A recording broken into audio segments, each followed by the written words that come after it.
When I say that we live in a clown world and that South Africa is basically driving the clown car, I'm not joking. We have a country where the economy is year on year doing worse and worse. We have an economy where unemployment is getting worse and worse. We have a country where people on government benefits went from when the first grants were introduced to about 21 million to now just over 26 million.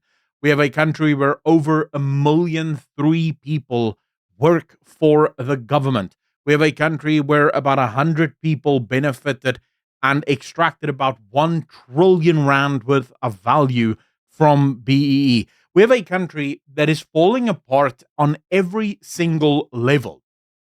We have a country where the police minister is called into question by a police commissioner for being an actual criminal in the pockets of crime syndicates. And the president's response to this is we'll have a commission.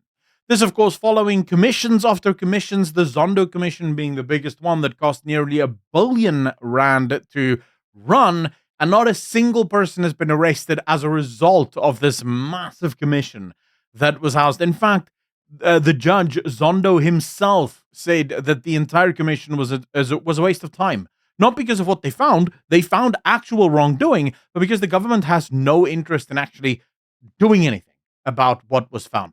So this is sort of where our country is. And then, of course, in the midst of everything just falling apart and unraveling, the president comes up with a new plan. We have the Americans wanting to sanction the leaders of the ANC. We have the Americans now with 30% tariffs, 40% tariffs possibility, businesses closing down, the economy doing horrible. And the president comes out and he says, boys, I can fix this. We're going to have a national dialogue. We're going to talk about the problems in our country.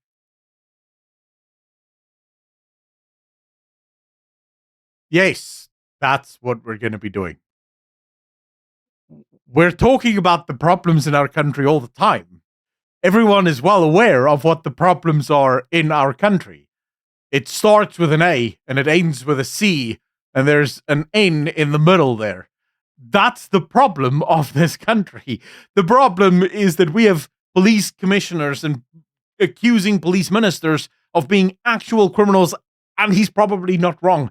The problem is that we have deputy ministers or deputy presidents that live in mansions. We have a president that lives in mansions. We have ministers that make millions of rands out of nowhere. We have people like Malaka that works for an investment arm of the government that somehow builds million rands worth of mansions and properties throughout the country. The problem is that at every level of government, everyone is stealing everything that isn't nailed down. And if it is nailed down, they steal the nails. Right? That's the issue in South Africa. But the dialogue, we're going to talk about it, boys. It's going to be good. It's going to be so fun. In fact, according to the Anglican bishop, we desperately need this national dialogue. If it doesn't work, boys, people will starve. I'm not even kidding. Genuinely not even kidding. This is his approach, right? This is what he's asserting. According to him, the country cannot afford for the national dialogue to not happen because there's so many people that are poor, so many people that don't have jobs, so many people that need jobs and need money, and yet we can't do it without this dialogue. So let's just quickly go over what he had to say about it. The Archbishop said the withdrawal should not be seen as a setback, but as a genuine effort to wrestle with and find agreement on issues upon which the success of the whole initiative will depend. He stressed the importance of keeping the dialogue free from manipulation by political and economic elites. A successful dialogue must be everyone's concern, not just that of the government. Our country, and especially the poor and the marginalized, desperately need an initiative such as this, and we cannot afford to let it fail. To adapt the words of Desmond Tutu, the consequences could be too ghastly to contemplate. Do you guys know that when this initiative was announced, there were no promises made in terms of implementation? In fact, there is no framework of implementation of anything being discussed at the national dialogue.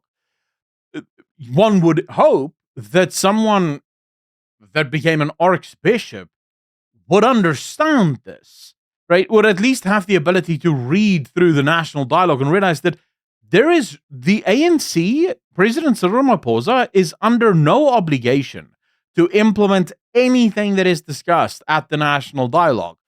We are literally going on this thing on the good faith that the ANC may do something to solve the problems of this country. But anyway, he goes on.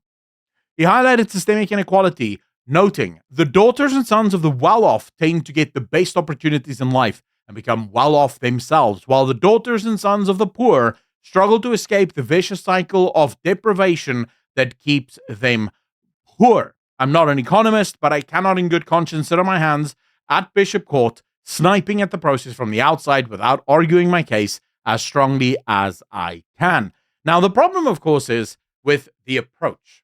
The issue is that the ANC sits at the center of all of this and believes that they and they alone should be the solver of all problems, and that they can solve the problems. They just need to give people more money. The issue there is, right, when you look at every single study that is ever done on government involvement in anything, whether that is the government funding infrastructure, whether that is the government opening businesses, owning companies, the government giving grants, it never actually works out the way that people think. When the government funds infrastructure, all the government does is they create inflation because they have to print money in order to fund the infrastructure. When the government gives grants, it basically creates generational dependency. This study, for example, in the NBER, or the National Bureau of Economic Research study, actually finds, and this was published in the Digest, that once people are on welfare, their children are 12% more likely to be and remain on welfare than people who are not on welfare. You have this, for example, from the University of Chicago Press that found that looking at the welfare across the board, right, and the abstract here you can read for yourself, that they find that people who are on welfare are 50% more likely than people who are not on welfare to remain on welfare as far as their children and their children's children are concerned. The same is true for the U Chicago News that finds parents' reliance on welfare leads to more welfare use by their children. This is another study. Now, it should be mentioned, right, that there are studies that push back on this. There are studies like Project Syndicate, for example, that find no, there's no evidence whatsoever that this isn't the case. In fact, going through it, you find Project Syndicate's analysis in 2019 found that this is just not true. New York Times piece synthesized a bunch of different studies from 2015, found that this is just not true. The 2024 study in the Quarterly Journal of Economics on U.S. food stamps rollout also find that this is just entirely not true. But then I did this thing where I just asked, okay, who funded all of this research? And the three studies you find here, they're mostly funded by private institutions, private economists and economic groups, think tanks and the like that wants to find out whether or not something is actually happening here. In terms of Project Syndicate, you find that they are heavily funded by George Soros initiatives, the Gates Foundation, Rockefeller Foundation, so philanthropic foundations, all tied to the WEF and the WT, but WEF are fundamentally communists, right? The same is true for this synthesized study, where they looked at a bunch of studies. When you look at the actual studies they used, UC Berkeley, that's government funded. In fact, they get funding from the National Institute of Health, the National Science Foundation, the U.S. Department of Agriculture, along with the Russell Sage Foundation. MIT, again, funded by the Gates Foundation, the Ford Foundation, the Soros Foundations, the World Bank, which is funded by governments from around the world, right? So every single one of the studies that find that actually no, when government gives benefits, nothing happens, they're all funded by the government, right?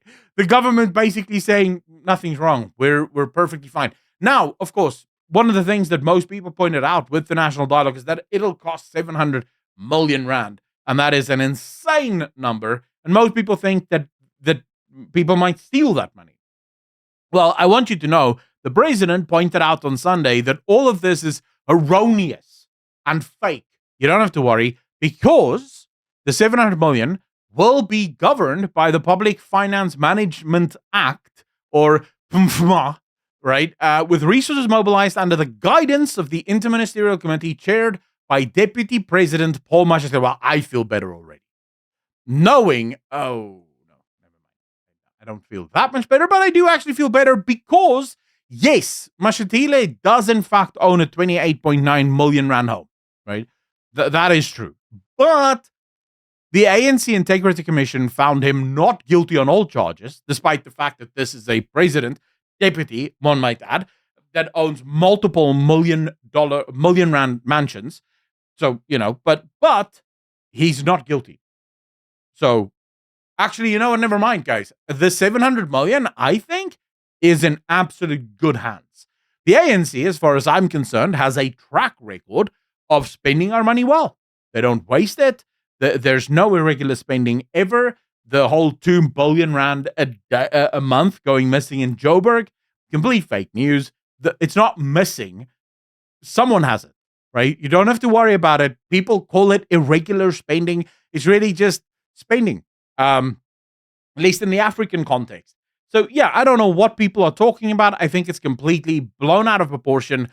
We should let the national dialogue go ahead because apparently through some magical application of something, it'll solve some issues. I don't know. I don't know what to tell you guys. Let me know in the comment section down below how you feel about this, the national embarrassment that is the ANC and Cyril Ramaphosa. I'd love to read your thoughts in the comment section down below. Then, as always, ladies and gentlemen, if you want to support the content a little bit more and you love what I do and you think more people should see it, please consider hitting the like button. It helps. Consider leaving a sub. It helps. And a comment. It helps. It truly does. Engagement is king on YouTube. Then, if you want to support this channel a little bit more, and a massive shout out to all of the patrons that already do, all of the YouTube channel members, you can simply hit the join button below this video to become a YouTube member, or hit the link in the description down below to become a patron. As always, be good to each other, be kind to each other, and I'll see all of you in the next one. Peace.